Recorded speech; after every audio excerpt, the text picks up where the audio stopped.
नमस्कार दोस्तों, मैं आप सभी का स्वागत करता हूं ऑडिबल वीडियोस में। और दोस्तों, आज हम लेंगे एक नया क्वेश्चन जो कि एवरग्रीन क्वेश्चन है। और क्वेश्चन ये है कि how to keep your long term investments, यानी कि हम जो भी लॉन्ग टर्म के लिए स्टॉक्स लेते हैं उसको हम कैसे बनाए रखें लॉन्ग टर्म के लिए।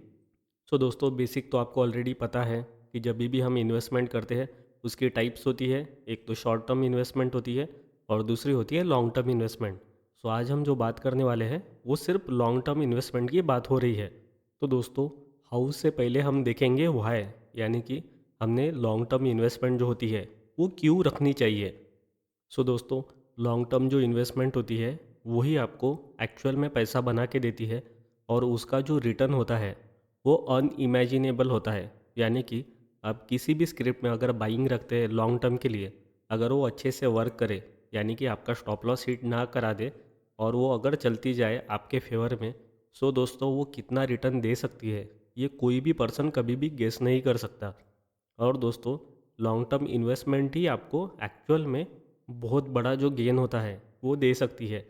ऑन द अदर साइड अगर आप देखेंगे, अगर आप किसी भी स्क्रिप्ट में अगर शॉर्ट टर्म के लिए वर्क करते हैं तो वो उतना ज़्यादा प्रॉफिटेबल नहीं हो पाता है हमेशा। ओके, बहुत ही कम लोग होते हैं जिनके लिए शॉर्ट टर्म इन्वेस्टमेंट या फिर ट्रेडिंग लकी होती है। ऐसे ही मल्टीपल रीजन्स है जिसके वजह से लॉन्ग टर्म इन्वेस्टमेंट जो है उसको बहुत ही ज़्यादा इम्पोर्टेंट समझा जाता है। सो दोस्तों, अगर आपको शेयर मार्केट में कोई भी एक चीज़ करनी है तो वो एक चीज़ होनी चाहिए लॉन्ग टर्म इन्वेस्टमेंट। इसके अलावा अगर आपको बहुत सारी चीज़ें करनी है तो उन बहुत सारी चीज़ों में भी लॉन्ग टर्म इन्वेस्टमेंट जो है वो हमेशा होनी ही चाहिए। यानी कि आप कितनी भी ट्रेडिंग करो, शॉर्ट टर्म इन्वेस्टमेंट करो, लेकिन हमेशा थोड़ी सी अमाउंट तो भी आपने लॉन्ग टर्म के लिए हमेशा रखनी चाहिए। और हमेशा लॉन्ग टर्म इन्वेस्टमेंट जो है वो होनी ही चाहिए। सो चलिए, अभी हम देखेंगे कि ये कैसे कर सकते हैं, यानी कि लॉन्ग टर्म इन्वेस्टमेंट हमने कैसे करनी चाहिए। सो इसका एक हम शॉर्ट में रोड मैप देख लेंगे।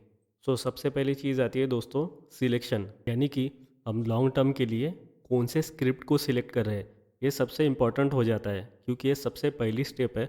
और सपोज़ यहीं पे हमसे गलती हो गई तो सामने कुछ भी नहीं हो पाएगा। सो सिलेक्शन के लिए अगर टाइम लगता है तो वो चलेगा, लेकिन हमने हमेशा ऐसी स्क्रिप्ट सिलेक्ट करनी चाहिए जो कि हमें बहुत ही अच्छा कॉन्फर्मेशन दे। क्योंकि दोस्तों, अभी यहाँ पे टाइम वैल्यू ऐड होने वाली है इसमें। अब दोस्तों, सिलेक्शन के बाद नेक्स्ट स्टेप आती है हमारी, जो कि है प्लानिंग। यानी कि जिस स्क्रिप्ट को हमने सिलेक्ट किया है उस पे कैसे वर्क करना है, इसकी प्लानिंग करना बहुत ही ज़्यादा इम्पॉर्टेंट है। क्योंकि दोस्तों, मार्केट में क्या होता है कि हमेशा चढ़ाव उतार आते रहते हैं। तो दोस्तों, कहीं ऐसा ना हो जाए कि इस चढ़ाव उतार में या फिर किसी अनफॉर्चुनेट इवेंट में आप कोई पैनिक एग्जिट लो या फिर पैनिक एडिशन कर लो। सो ऐसा नहीं होना चाहिए। इसीलिए हमेशा प्लानिंग होना बहुत ही ज़रूरी है। और आपने जो प्लान किया है उसको फॉलो करते रहना, ये भी ज़्यादा इम्पोर्टेंट है। सो दोस्तों, अभी दो इम्पोर्टेंट स्टेप तो हो गई, यानी कि सिलेक्शन और जिसको सिलेक्ट किया है उसमें सामने जाके क्या करना है, ये प्लानिंग। सो दोस्तों, अब इसके बाद इम्पोर्टेंट चीज़ आती है जो कि है इन्वेस्टर क्वालिटी। यानी कि जब भी आप लॉन्ग टर्म इन्वेस्टर बनते हैं किसी भी स्क्रिप्ट में, तो दोस्तों आपको खुद में इन्वेस्टर क्वालिटी होनी चाहिए। क्योंकि वो स्क्रिप्ट कैसे काम करेगी ये तो वो स्क्रिप्ट ही डिसाइड करेगी, राइट। लेकिन दोस्तों, आपको कैसे वर्क करना है, यानी कि आप में कौन सी क्वालिटी होनी चाहिए, ये दोस्तों आपको खुद ही फिगर आउट करना होता है। यानी कि आप में हमेशा इन्वेस्टर क्वालिटी होनी चाहिए। अब इन्वेस्टर क्वालिटी मतलब एग्जैक्टली क्या, तो सबसे पहले आपका विजन प्रॉपर होना चाहिए। आपकी किसी भी स्क्रिप्ट के बारे में प्रॉपरली अंडरस्टैंडिंग होनी चाहिए। और सबसे लास्ट में आती है एक चीज़ जो कि सबसे ज़्यादा इम्पॉर्टेंट है, वो होती है साइकोलॉजी। यानी कि इन्वेस्टर की जैसी साइकोलॉजी आपने अपने आप में डेवलप करनी चाहिए। अब दोस्तों, सपोज़ कीजिए कि आपने इतना सब कुछ कर लिया तो भी आप 100% सक्सेस पे नहीं पहुँचे हैं। अभी आप सिर्फ 50% पे ही पहुँचे हैं। इसके बाद आती है मेन चीज़ कि अगर आपकी स्क्रिप्ट जो है, जो आपने सिलेक्ट की थी लॉन्ग टर्म के लिए, अगर सपोज़ कीजिए कि वो अच्छे से वर्क कर रही है, सो इन दैट केस आप क्या कर सकते हो एक तो प्रॉफिट बुकिंग की तरफ देख सकते हैं आप, या फिर सपोज़ कीजिए कि अगर आपको उसको रखना है, यानी कि आपने प्लान नहीं किया है प्रॉफिट बुकिंग का, उस केस में भी दोस्तों फिर आपको सामने जाके अगर कोई उसमें पैनिक सिचुएशन आई तो उसको कैसे हैंडल करना है, इसके लिए भी पहले ही रेडी होना होगा। और दोस्तों अगर सपोज़ कीजिए आप एग्ज़िट नहीं चाहते हैं, आपकी स्क्रिप्ट अच्छे से काम कर रही है, आप एग्ज़िट नहीं चाह रहे हैं, सो जो बहुत बड़ा प्रॉफिट आपको दिख रहा होगा, मतलब हो सकता है कि वो उसके लिए 1 साल लगे, 2 साल लगे या फिर 5-10 साल लगे। सो जो बहुत बड़ा प्रॉफिट आपको दिख रहा है वो सबसे पहले तो डाइजेस्ट होना चाहिए आपसे। ओके, सो जो डाइजेस्ट करने वाली क्वालिटी है वो भी डेवलप करना इक्वली इम्पॉर्टेंट होता है। ये एक शॉर्ट रोड मैप है जो हमने अभी आपको बताया है।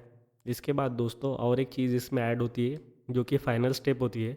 अगर मान लीजिए आपने कम उम्र में किसी भी अच्छे स्क्रिप्ट को सिलेक्ट किया है और आपकी एज हो गई है, और अगर आप मान रहे हैं कि फिर भी उसमें से प्रॉफिट बुक आपको नहीं करना है, बहुत अच्छा प्रॉफिट आपको दिख रहा है, सो दोस्तों आपकी इन्वेस्टमेंट नेक्स्ट जनरेशन को पास ऑन करना ये सबसे लास्ट स्टेप होती है, जिसको हम बोल सकते हैं कि अभी आपको 100% सक्सेस जो है वो मिल गई है।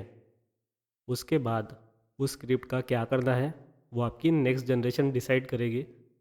लेकिन दोस्तों अगर सपोज़ आप इस स्टेज पे पहुंच जाते हो, यानी कि नेक्स्ट जनरेशन को आपकी इन्वेस्टमेंट हैंडओवर कर पाते हो, तो दोस्तों इसी को मैं मानता हूँ कि आपकी 100% सक्सेस आपको मिल चुकी है।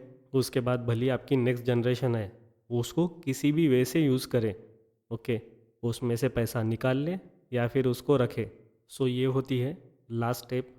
एंड आई होप दोस्तों इस लास्ट स्टेप तक के आप सभी लोग पहुँचे, and I wish you good luck.